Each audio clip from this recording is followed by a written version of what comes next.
Now, the trades union movement is a major political force in our land. In 1974, they helped bring a government down. Last week at the Labour Party conference, they had over 6 million votes. And this week at the Conservative Party conference, there are over 90 motions calling for their powers to be limited. Some people say that such a powerful body of people should do something to help the situation with young people who are unemployed. Other people say that the unions do exactly the opposite. In the theatre this afternoon, we've got Arthur Scargill, President of the Yorkshire Miners, and we're going to be putting questions like that to him later. But first, it's our chance to say what we think about unions. So, here we go. Right, where are we going to start? Right.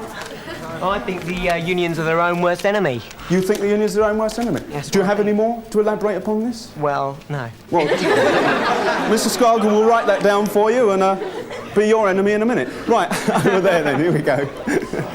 I think the unions are the country's worst enemy because they keep having these strikes and they're bringing all these industries to their knees and they can't afford to keep the costs down. So you think the unions are pushing too hard and pricing the workers out of the market? Yeah. Right down here in the middle.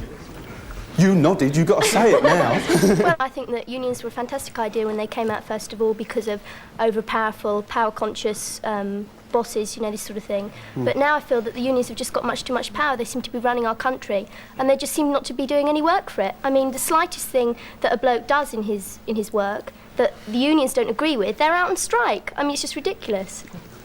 Anybody want to agree with that, disagree with that? Do we, what, hands everywhere, ladies and gentlemen? Right, over there. I think the media tends to whitewash people a lot and show trade unions in bad light. I think people tend to be conditioned by the media. Yeah. We're owned very much by sort of conservatives and things like that, so it could be almost a conservative conspiracy. Right, over there in the middle.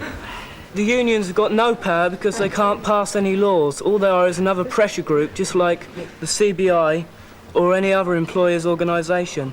In fact, the unions have got too little power because the leadership has got no effective control over their members in the factory floor. So you think that unions should be able to change laws and have I'm saying an that influence on this that? idea that they've got too much power is wrong because they have no legislative powers at all. Right, down here in the front. I disagree with him totally. The unions have a lot of power because in the way you mentioned in 1974 when they brought down the government, and that was strictly through all the strikes they brought. Right.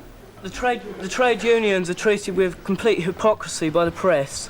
For instance, when the Polish strikers went on their particular strikes in Poland this year, there's no coverage of the petticoat pickets and the anti-union slogans of innocent people being caught up in the action.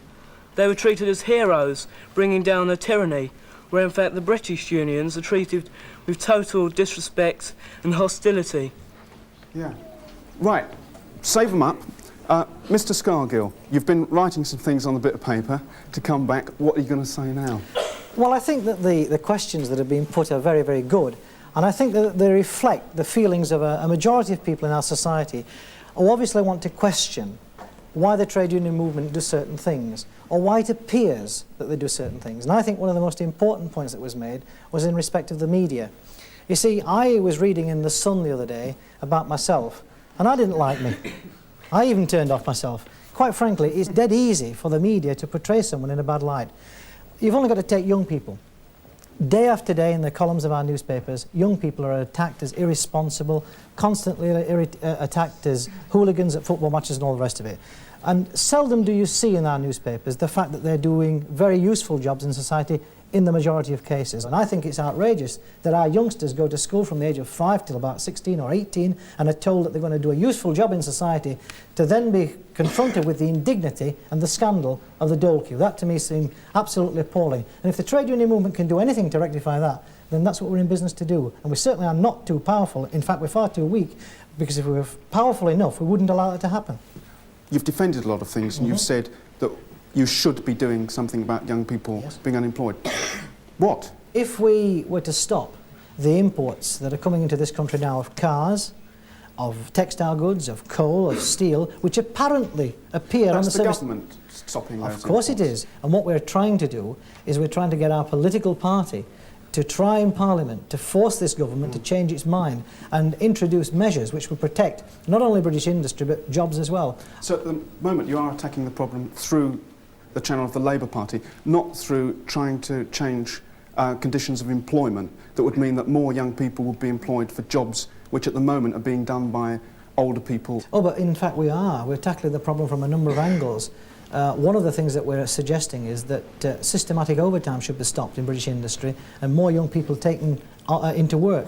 And secondly, we think that the retirement age in our society should come down to at least 60, so that young people should not be faced with the indignity of the dole queue. Somebody right over there wants to come back on that. Scargill, I'd just like to go on to what you were saying about foreign imports, reducing them or absolutely stopping them altogether. Now, to me at the time, yeah, it sounds great. You know, it'll boost the British industries that are producing the same kind of goods, no end. But then, thinking about it, just how much more power are the unions going to gain by that? Because then they can stop the country whenever they like, because they're controlling all of the country's cars, all of the country's food, etc., etc. I mean, I think if you did that, it sounds great on paper, but then you put that kind of thing into practice, you're going to bring this country to a standstill whenever you want, and your power will be absolutely, go on ad infinitum, I think. Yeah. Right over here, waving to me. Again, on import controls, you're suggesting that we should not allow any foreign imports. Well, surely by doing that, you'd be completely cutting off any other potential export customers. And as Great Britain, as an island, is a trading nation, surely this would bring about economic collapse and even more unemployment. Do you want to come back on that? Why not? I think all these questions actually relate to each other. You see, when we talk about import controls, I think we've got to get the thing in perspective. In our trade with Western Germany, we're losing £4,000 million per year. So if we stop trading with them tonight, Britain would save £4,000 million per year. So that can't be a bad agreement. Now, it's in those circumstances that I'm saying we ought to have import controls to protect British industry. And, of course, to protect jobs for you and everybody else in this audience. Right. Yeah, Mr. Scargill, suppose you was in a position to create more jobs for younger people like us. How would you go about it, and what industries would you do it in? How would we create more jobs? How would we reduce unemployment? The answer is, I think, in the following ways. First of all, we would reduce the high interest rates that are crippling British industry, British business at the present time, and even the CBI, the Confederation of British Industries, even small businessmen are complaining bitterly about the high interest rates. Secondly, we would ensure that we had a cut in the number of hours worked in a week and the number of days worked in a week, so that all those who are unemployed could share the work that's available. And I think it's a proper and sensible attitude to take, that we ought to have full employment. And if that means a 3-day week for all, without loss of wages, because we've no need to reduce wages with new technology, then that's the way that we ought to go. How are you going to... You keep using this word create, and... What are you going to create? Well, let me explain. You just said create. You haven't said they're going to do this, they're going to do that. I'm sure if there was jobs where they could do this and that, there'd already be people doing them. No, they wouldn't, you see. For every man and woman in our society who's unemployed, it costs Britain each week £72 per person. That's what the cost is. Now, I'm suggesting that it's a more common sense approach. If we give that sort of money into industry to help create work for everybody rather than just for a few. And I would have thought it was entirely reasonable to say that we have the technology, and if we're producing the same amount of goods at the end of the day, there must be enough food to feed us. There must be enough goods to ensure that we have a decent standard of living.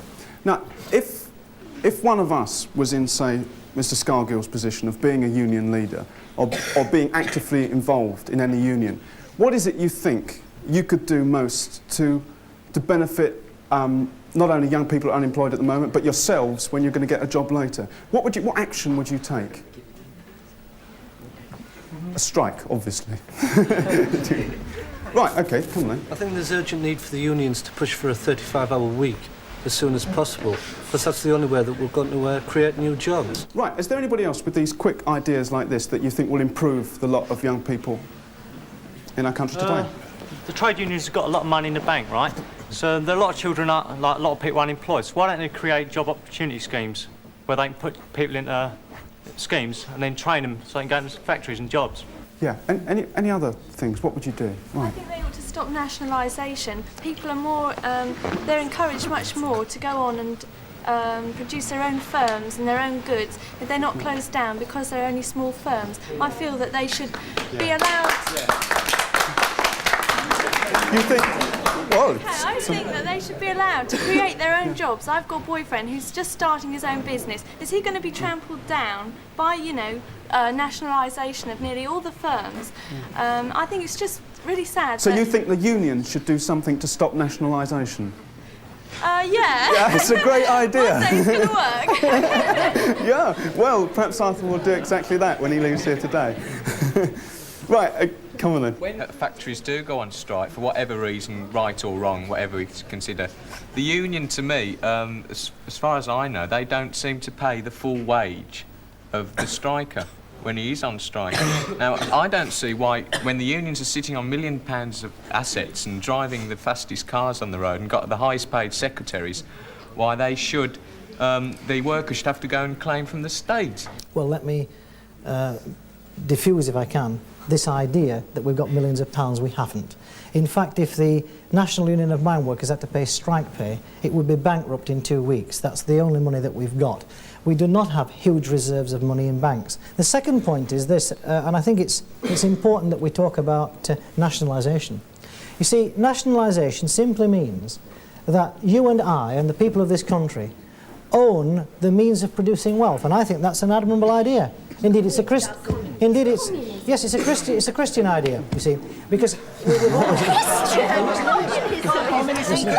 yes, it is. It is a Christian idea. We're talking about people owning.